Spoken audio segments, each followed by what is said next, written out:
3 को। यदि tan a plus b बराबर √3 और tan a माइनस b बराबर 1/√3,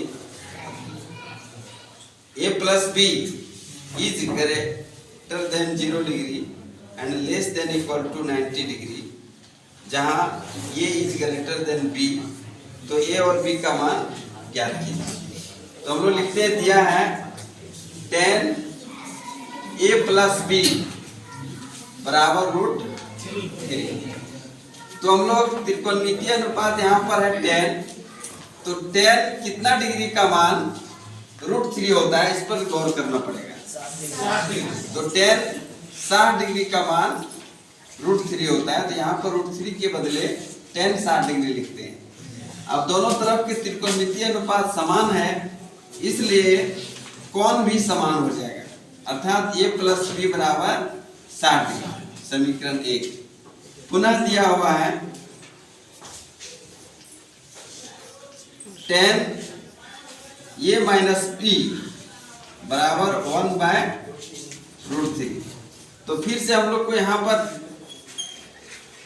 त्रिकोणमितीय अनुपात tan है, तो tan में ही खोजना है कि कितना डिग्री का मान 1/√3 होता है। तो tan 30 डिग्री। अब दोनों तरफ का त्रिकोणमितीय अनुपात समान है, इसलिए a माइनस b बराबर समीकरण 2। अब देखिए समीकरण 1 और 2, ये दो चर वाले रैखिक समीकरण जुग्म को जिस ढंग से हम लोग हल किए थे वैसा ही हल करेंगे। तो समीकरण 1 तथा 2 को जोड़ने पर,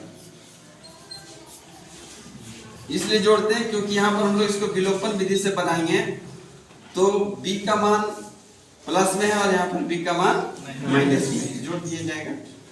तो इस तरह से हम लोग a प्लस b बराबर 60 डिग्री और a माइनस b बराबर 30 डिग्री जोड़ते हैं। तो यहाँ पर जोड़ है, यहाँ माइनस का माइनस ही रहेगा, यहाँ प्लस हो जाएगा, ये दोनों कट जाएगा, ये b। तो ये हो गया 2a बराबर 60 और 30 90, इसलिए a बराबर हो गया 90/2 45। तो ये का मान मिला 45। अब ये का मान समीकरण 1 में रखने पर, तो ये को हम लोग लिख लेते हैं a प्लस b बराबर 60 डिग्री। अब a के जगह पर रखेंगे 45 डिग्री और b का मान को ज्ञात करेंगे, तो 60 माइनस 45, तो b का मान मिलता है हम लोग को। अतः a बराबर 45, b बराबर, ये हम लोग का फाइनल। a प्लस b बराबर sine a plus sine b। तो इस चीज को हम लोग सत्य असत्य सिद्ध करने के लिए मान लेते हैं। माना कि a बराबर 0 डिग्री तथा b बराबर a बराबर 30 डिग्री और b बराबर 60 या 45, कुछ भी मानेंगे। तो यहाँ पर हो गया साइन 30 प्लस 60 और यहाँ हो गया साइन 30 प्लस साइन 60। तो साइन यहाँ पर 60 30 90 हो गया, और साइन 30 का मान हो गया 1/2 और साइन 60 का मान हो गया √3/। साइन 90 का मान 1 और यहाँ पर लघुत्तम हम लोग लेते हैं 1+, ये बराबर नहीं है, इसलिए ये कथन क्या है। दूसरा में हम लोग का है थीटा में वृद्धि होने के साथ साइन थीटा के मान में भी वृद्धि होती है, कथन सत्य है,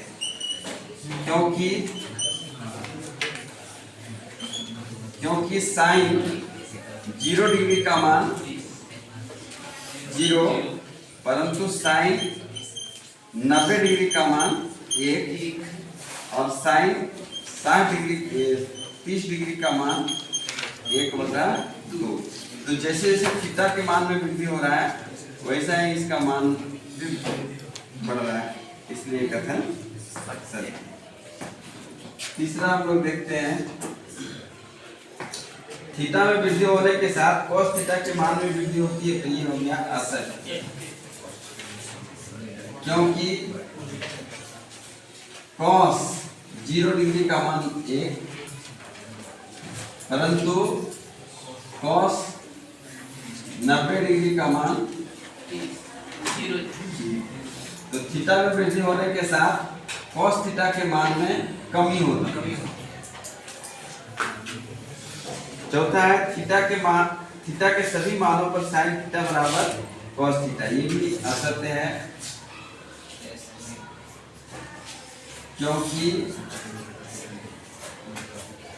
sin 0 डिग्री बराबर cos 0 डिग्री, sin 0 डिग्री का मान 0, cos 0 डिग्री का मान 1 बराबर नहीं।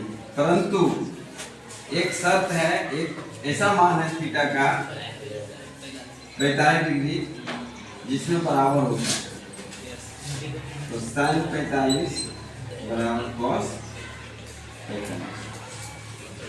1/2।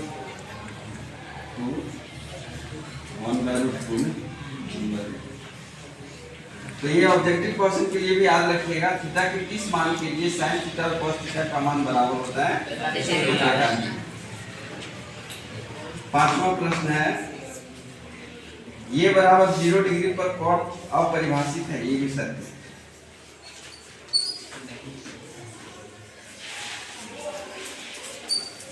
क्योंकि ये सारणी से हम लोग को मिला है